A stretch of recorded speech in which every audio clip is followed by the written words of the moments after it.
बिस्मिल्लाहिर्रहमानिर्रहीम। अस्सलाम वालेकुम नाज़रीन, आप देख रहे हैं मेरा यूट्यूब चैनल खबरगर। मैं हूं सैयद आसिम रज़ा। नाज़रीन, जो हालिया दिनों में होने वाली तूफ़ानी बारिशें हैं उनके असरात अब कराची तक पहुंच गए। अब कराची में मूसलाधार बारिश और तकरीबन 100 से ज़ायद मिलीमीटर बारिश, जो कि कराची के लिहाज से बहुत हैवी है, वहाँ पर हुई है, जिसने वहाँ के बल्दियाती निज़ाम और वहाँ के तरक्याती स्कीमों का पोल खोल दिया। इस वक्त कुछ इलाकों में हमने देखा कि 3-3 फुट से लेकर 5-5 फुट पानी, यानी गाड़ियाँ डूबती लोगों की नज़र आईं और गाड़ियों में सवार लोग डूबे हुए नज़र आए।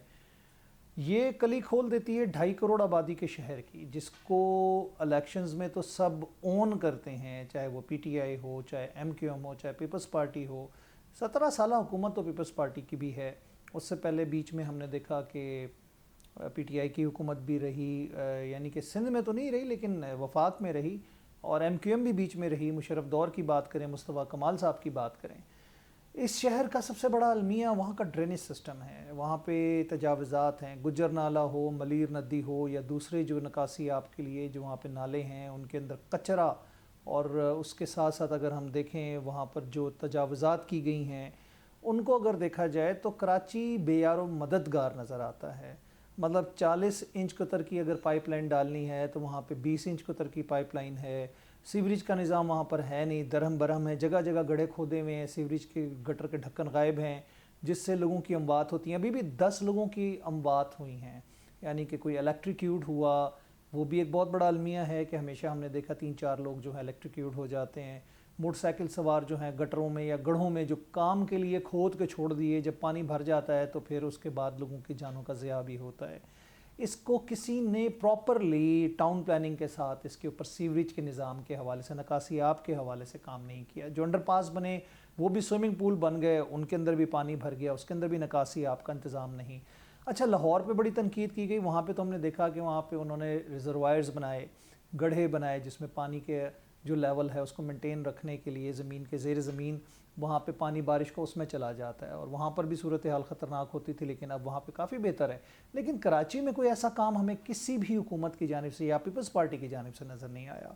जब तक इसके ऊपर मरबूत अंदाज में सीवरेज का निज़ाम नहीं बनेगा तो ये वो जो रीढ़ की हड्डी, बोन जिसे कहते हैं, बैकबोन जिसे कहते हैं, पाकिस्तान की मीशत का शहर है, जिसको लावारिस छोड़ दिया गया। सिर्फ इलेक्शन में वोटों के लिए या फिर फ़ंड्स लेने के लिए काम किया जाता रहा, लेकिन उन फ़ंड्स का क्या काम, जो कि सिर्फ सड़कें बना के या पुल बना के उसके ऊपर काम दिखाया जाता है कि जी हमने ये बड़े बड़े काम किए। अगर जितना ख़र्चा एक पुल बनाने में आया या फिर सड़कें बनाने में आया, उतना ही ख़र्चा अगर सीवरेज के निज़ाम के ऊपर कर दिया जाता तो मेरे ख्याल से आज कराची के ये हालात ना होते। गुज़िश्ता 2 रोज़ से जो कराची के, बल्कि कल से अगर हम देखें जो हालात हैं कराची के, लोगों के घरों में पानी है, मसाजिद के अंदर पानी है, स्कूलों में और मुख्तलिफ़ ऐसी जगहों पे हमने देखा है कि जहाँ पर इंसान जो है वो गुज़रने के काबिल नहीं है, गाड़ियाँ गुज़रने के काबिल नहीं है। खड़ी खड़ी गाड़ियाँ लोगों की तैरती हुई नज़र आईं। लोगों के घरों के अंदर उनका लाखों करोड़ों रुपए के अमलाक का नुकसान हुआ। तो इसका ज़िम्मेदार कौन है? आज एक दूसरे पे सियासत करके ब्लेम गेम करने से कोई फ़ायदा नहीं है। कोई भी जमात जो है वो आके प्रेस कॉन्फ्रेंस करना शुरू हो जाती है, बयानात आने शुरू हो जाते हैं, इसका कोई हल नहीं है कराची के लिए। जो क्योंकि देखिए सीवरेज का निज़ाम एक ऐसा है कि जो अंडरग्राउंड होगा, जो लोगों को नज़र नहीं आएगा, और हर हुकूमत की जो होती है ना प्रायोरिटी, वो तरजीह ये होती है कि कोई ऐसा काम हो जो कि नज़र आ रहा हो।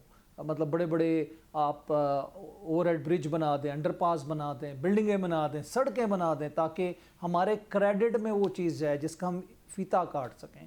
अभी तक कोई मरबूत सीवरेज का निज़ाम कराची शहर के लिए नहीं बनाया गया, और अगर कोई इस पे कामयाब होगा तो वो कराची के लिए सेवियर है, यानी कि वो पाकिस्तान की मेन जो हब है इकॉनमी के हवाले से, उसकी आबादी के लिए एक निजात दहिंदा होगा। लेकिन उस पर कोई काम नहीं किया गया, क्योंकि उसको दिखा के वोट नहीं हासिल किए जाएंगे।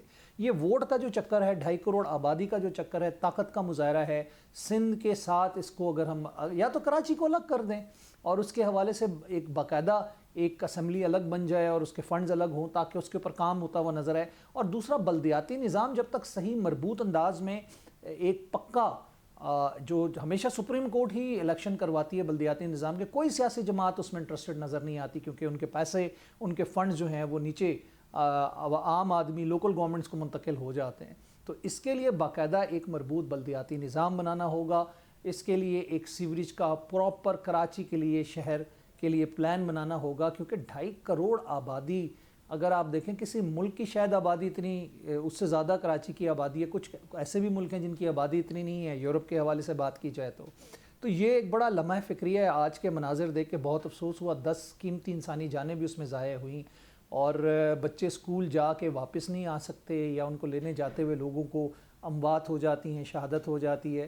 تو یہ بڑا رسکی کام ہے، اور کراچی کی عوام کے لیے ایک، جسے کہہ سکتے ہیں کہ جب تک ٹاؤن پلاننگ کے تحت کوئی پراپر سیوریج کا نظام نہیں بنے گا، تو اس طرح کی بارشیں جو ہیں، جو آئندہ مستقبل میں اور ہوں گی اور ابھی اور ہونی ہیں، تو اس سے بچنے کے لیے یہ کام ہوگا، یا پھر واٹر پمپس لگا کے پانی نکالنے کا، نکاسی کا کام شروع کیا جائے ایمرجنسی بیسس پہ، لیکن وہ ایمرجنسی ہے سلسلہ۔ لاہور کے ماڈل کو فالو کرتے ہوئے، یا پھر سیوریج کے نظام کو بنانے کے لیے کوئی اچھی بڑی کمپنی سے، باہر کی کمپنی سے کوئی معاہدہ کیا جائے، تو اس کے بعد جا کر کراچی کو نجات ملے گی، کراچی کے لوگوں کو نجات ملے گی۔ ورنہ ادروائز ہر سال ایسے ہی ہوگا، مونسون ہوگا، بارشیں ہوں گی، لوگ مریں گے اور کراچی ڈوبتا نظر آئے گا۔ پروگرام کا وقت ختم ہوا چاہتا ہے، میں چاہوں گا آپ سے اجازت، اللہ نے کے بعد۔